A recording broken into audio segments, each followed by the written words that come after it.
It's been 25 days since the Modi government took this very undemocratic and illegal decision to revoke the 370.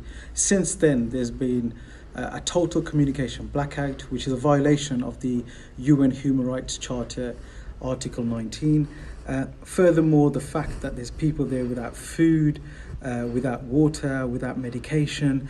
Like in any country, there'll be people there suffering from some serious illnesses. There'll be people with renal failure who need dialysis.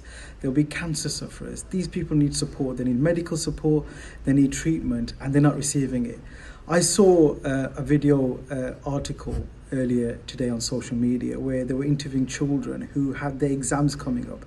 Children who said their parents had invested their life savings into their education.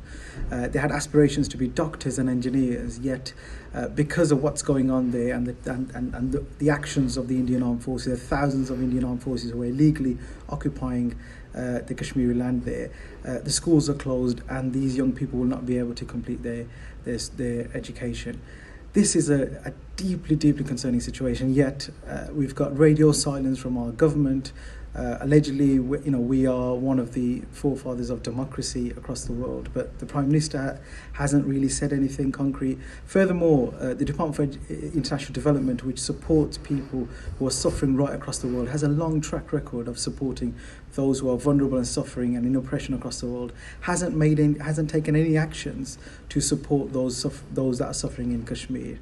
They need to stand up and be counted. And our Foreign Secretary, Dominic Raab, needs to also make some serious communication with his counterparts in India, and they really need to back off. And we need to get some charities across there, some non-government organisations out there to support these people who are suffering at the hands of the Indian Armed Forces and this brutal Indian government.